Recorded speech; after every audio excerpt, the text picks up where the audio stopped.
Guys, this has been a blessing to get to try to encourage you and share with you. And I really hope it's been helpful. Anything that I can do beyond this, just shout. If you want a Zoom call or something, I would love to help you any way I can. As you think about planting lots of churches in all these little rural towns and villages, I want to just draw your attention to this story in Luke chapter 9. You can go back and read it, verses 1 through 17. It starts off with Jesus, empowering the disciples for ministry, and then it ends. Those last verses there are when he feeds the multitudes with that little lunch.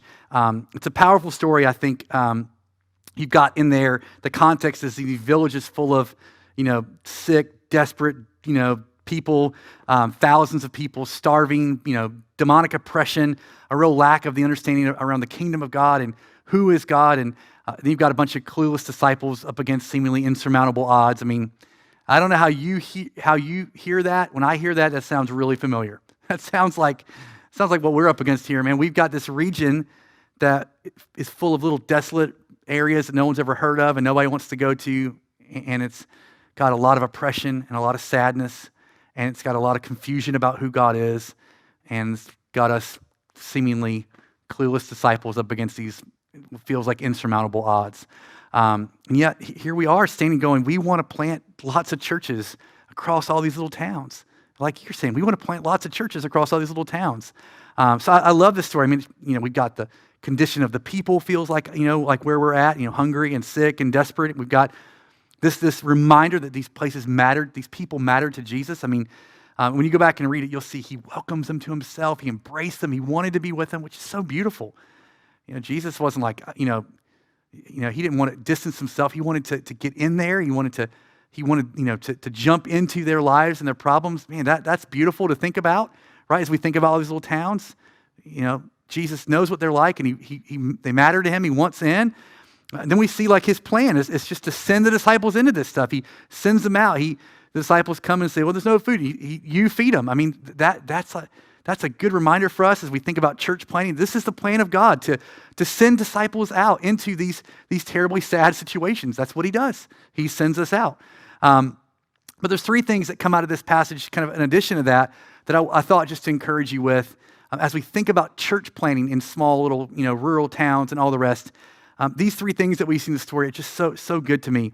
In verse 3 of this chapter, Jesus he said to them, take nothing for your journey, no staff, nor bag, nor bread, nor money, nor do not have 2 tunics.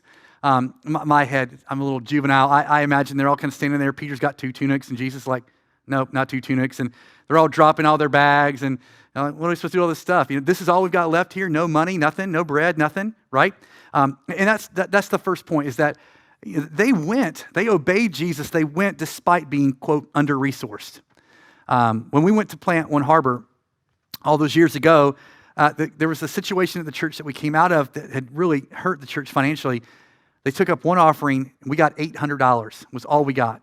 We drove across the country. We flipped our car on the way over, and we hit like black ice, rolled down in the ditch, landed upside down. We showed up with no car, no money, no place to live, a handful of people. This was on Friday night. We started church in a living room on Sunday. Nothing. We had nothing, but we knew that God had called us.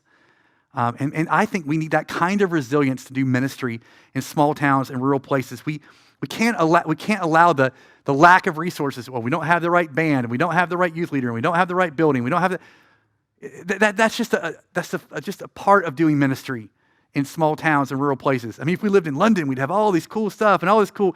Yeah, but you don't. You're there. You're right there, and Jesus wants you there. And he often will send us into these situations where it seems like, we don't have what we need to do what Jesus has told us to do. I mean, they're in a bad situation. They're in such a desolate place. There's nothing to eat and there's nowhere to sleep.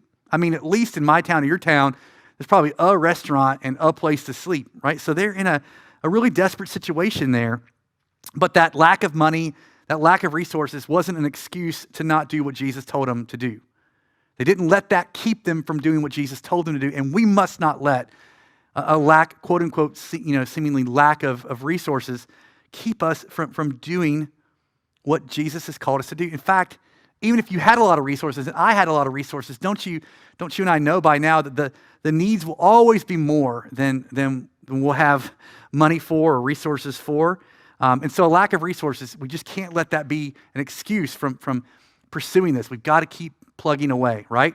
And the second thing I'll say is kind of, in comparison to that, if it looked like they were under-resourced, all you have to do is read verse 1. He called the 12 together and gave them power and authority over demons and to cure diseases. So they don't get to take 2 tunics, but they get the power to cure diseases, right? Which one do you think they really needed? Jesus gave them all the power they would ever need. And Jesus has given me and us and you guys and your tribe, he's given us all the power we'll ever need, right? And so we look like we lack on some things, but actually we have all that we will ever need.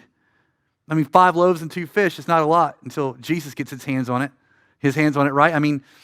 Those couple of people, maybe they're kind of fledglingly putting their hands up to plant a church somewhere in Norfolk, doesn't look like a lot until Jesus gets his hands on it, right? This is beautiful. We've got Jesus. We've got the Spirit, right? When you and I, when we're outnumbered, in fact, every time in the Bible where they're outnumbered and they're under-resourced, but all they've got is God told us to and the Spirit. When that happens in the Bible, really cool things happen. And when that happens in our lives, in our ministries, when all we've got is, man, we're outnumbered, we're under-resourced, but God said so, and we have his Spirit, really cool things happen. That fills me with such faith for you guys and what you're doing. I'm sure you feel outnumbered. I'm sure you feel under-resourced, especially in 2020 when we've kind of all been left with like nothing. Just like, man, what have we even got? Well, we've got God told us to, and the Spirit's with us. Really cool things are going to happen, right? And so let those things frame this. And the last thing I'll say is because I think sometimes we can read these passages and we think, gosh, it would be so cool if that happened where I lived. Wouldn't that be cool if that? And that's the thing. I think we're meant to see it and want it, right? Jesus wants to heal and deliver and satisfy those all around you and me. He wants to do that. He wants to heal and deliver and to satisfy those all around us. This is not, we're not to think this is some isolated time. Jesus did this stuff all the time. All the time. This is Jesus being Jesus. Jesus doing what Jesus does. It's disciples doing what disciples do. Scratching their head. We don't have enough stuff. Oh my gosh. What's going to happen? That's what we do, right? But this is Jesus doing what Jesus does. And so, man, as you guys think about this region that you're in, and you sit with people who are potential church planners or whatever the case may be, man, encourage them. Yeah, you'll probably be under-resourced to some degree by conventional standards, but you've got the power of the living God with you. In fact, don't get that order reversed. We don't really have God's power, but we got plenty of money. Not going to work, right? But if you can be under-resourced, you can have God's power, this conviction that God's with us, and this vision of what can happen, what Jesus can do. And I think it's a beautiful thing. Jesus takes that loaf, and he blesses it and he breaks it and he distributes it. And that's a beautiful, powerful picture for kind of us as we carry on in this. It's essentially every time we plant a church, there's like a brokenness. There's a God bless this, and there's a feeding. And so it's a picture of what we get to do as leaders. We just kind of hold what we do have. We don't have much, but what we do have, we hold with open hands and say, God, it's yours. Bless it, break it, multiply it again and again and again and again and again. And keep praying and trusting God that he'll fill that whole region with lots of churches that will make much of him. We love you guys. God bless you.